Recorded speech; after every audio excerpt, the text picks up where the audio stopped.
During your army training, where did you go to first? Clitheroe. But when you are being trained at Clitheroe for mine lifting, you're sort of behind the curtain and the mines are the other side. And you put your hand underneath, you've been trained a bit, and you're feeling for these mines. I want you to make that mine safe. So you do that. You make one slip up, say you're dead. So you have to go through all this until you got it right, till you know the mines. The German Teller mine and the anti-personnel mine. When you finished your training at Clitheroe, where did you go then? Got to Scotland. I went to the 5-2 division, mountain division. The purpose of this division was that we were going to land in Norway. The German Hitler knew this. He knew because he said, you have got a mountain division over there. So he kept troops at Norway all the time. And we were all keyed up, and the training was so hard and tough that if you read the book, it tells you in the book that the mountain division was the fittest division in the British Army. And our first encounter with the Germans was in a place called Caen. And our infantry boys were in there with the Canadians.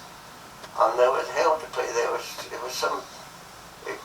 Most of the places were flat anyway when we got in there. And one evening I was walking along with a pal of mine, chatting away, because there was the ammunition truck on the right. And we could hear this plane coming down, because you know straight away what it is. So I pushed him under this truck, both were under together, and he's missed the truck with about a foot, I think. He only can't be much more than that, and he ripped up all this concrete when we came out from underneath. If you did the ammunition truck, it would have blown to pieces again. So where did you go to after that? Our job was to go into Arnhem. We were just outside Arnhem, a place called Nijmegen. You probably know all about Arnhem because you've seen the films, The Bridge Too Far and all that. We were all packed up ready for this job. Said, right, get ready, you're going in. But they didn't tell us where we were going, but at the end we knew. But some of our infantry boys went in, but at the last 5 minutes, couldn't have been 5 minutes, and the word came around and said, you're not going in after all. So we got let off there, you see. Anyway, we were lucky, weren't we? Because, they knew that if we had gone into Arnhem, well, we'd have been brought to pieces anyway, you see. Like, I suppose our infantry boys never came out of it. We went back the next day to the unit. The building we were in, the small building, they blew it to pieces. The Germans. So the chaps said, you were lucky, Dick, they said. Another scary. Dear me. So they come back. You're lucky you came back. They'd blown that bloody place to pieces where you were last night. That's it. I said, oh God, honest. Oh dear. We got into Bremen. And the houses each side were all in flames. All in flames that you're going through.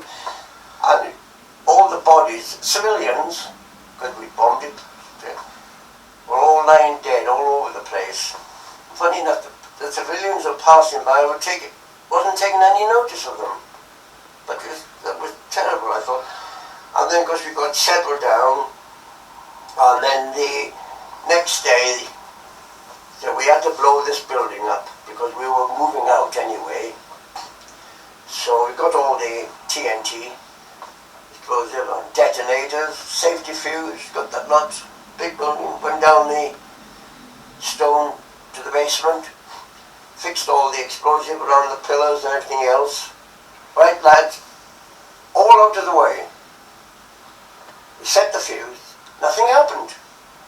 5 minutes had gone, so I said, no, we've got to go back in there. He said, no, I can't. Tell me you bloody can't. I said, you're not pushing a sapper in there. I said, it's your responsibility as well as mine. You're going in there. He said, take me to the office. Get this. I said, come on, get in there. I said, and get the going down. I said, when I got down, I said, hey, you're in the army. Said, come on, I said, in. So he went in, got down to the stone steps.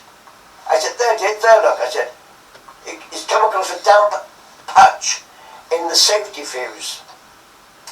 There it is there. I said, now take that away. I said, and connect up and stop bloody shaking. I said, you blow the bloody building up. I said, put the detonator on the end of that. I said, and put it into the explosives again. Now take it upstairs. Now I said, and out. And he's still shaking. I said, get back out of it. Set it off, got well back, blew the building. I said, right, are you happy now? I said, you're going to kill the bloody sapper going down there. And we were all in the hallway, you see, and this officer came through, and he said, Smith, I want you to get your rifle. We're doing a job. So as we were going along, he said, we're going to blow a bridge. And we got to this part in Holland, and there was a slope going down on this bridge. The Germans just the other side. And we crawled down this bank with all the explosions and everything else. Lucky enough, it was shielding us, this bank. Yeah. So did it take a lot of explosives? Oh yeah, quite a bit. Enough as you could carry anyway. So we got down, we got underneath, and we packed this with the explosives. And on the other side was sort of like a barracks of the Germans. But there was nobody out at the time. It was a bit of luck, wasn't it? It was a bit of luck, wasn't it? Nobody out at all. You know, we were sheltered. Yeah. Got right up the top, and officer said to me, he said, right, here goes. And bang, we blew the bridge. Because once we blew the bridge, out comes the Germans. After the army, when did you get into football? Because I've always liked football. I was living in Hammersmith at the time in London, and we got this team together, you know. It was some team, because all the years I had them, they won the championship every year. Every year they won the league and the cup nearly every year, all the time. They were called Hammersmith Rovers. I was in the ferry and I looked at this paper and it said that training for Football Association of Wales coach.